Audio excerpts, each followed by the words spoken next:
ప్రియమైన దేవుని బిడ్డలరా, ప్రియమైన దేవుని సంగమా, యేసుక్రీస్తు నామంలో అందరికీ వందనాలు తెలియపరుస్తున్నాను. ఈరోజు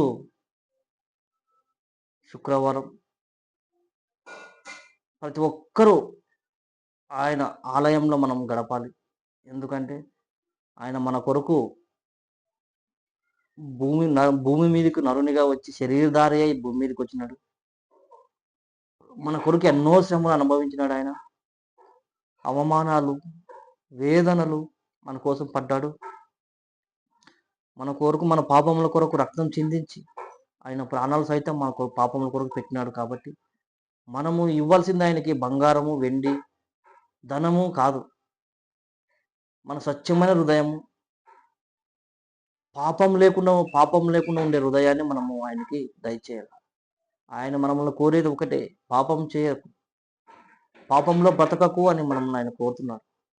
కాబట్టి మనము ఆయనకు ఇవ్వడం ఏమైనా ఉందంటే పాపం లేని హృదయంతో మనము ఆయన్ని విశ్వసించాల.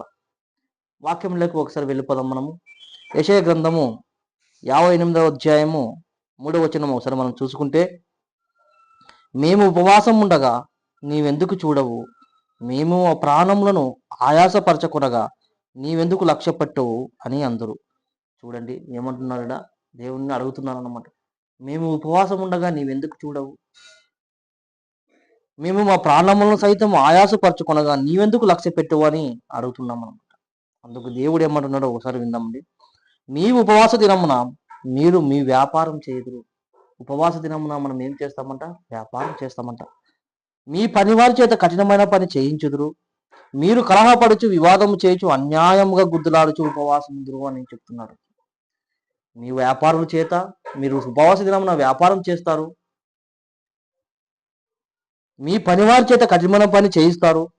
మీరు కలహపడుచు అంటే మీ హృదయంలో కలవరపడుతూ, ఒకరితో కొట్లాడుతూ, అన్యాయముగా గుద్దులాడుచు మీరు ఉపవాసం ఉంటారు.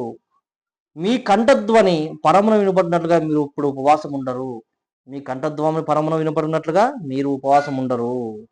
అట్టి ఉపవాసం నాకు అనుకూలమా, అట్టి ఉపవాసము నాకు అనుకూలమా అని దేవుడు మనకు సెలవిస్తున్నాడు. మరి ఏ విధంగా ఉపవాసం ఉంటే ఆయనకి నచ్చుతుంది అంటే బైబిల్ గ్రంథం నుండి చూసుకుందాము.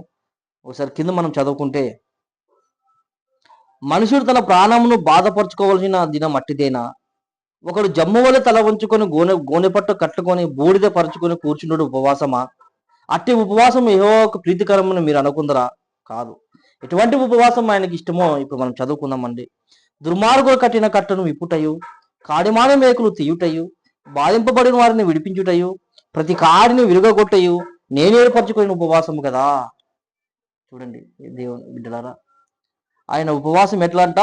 దుర్మార్గులు కట్టిన కట్టను విప్పాలంట, కాడిమాన మేకులు తీయుటంట, ప్రతి కాడిని విరగొట్టుటయు నేను ఏర్పరచుకున్న ఉపవాసం కదా అని అంటున్నాడు.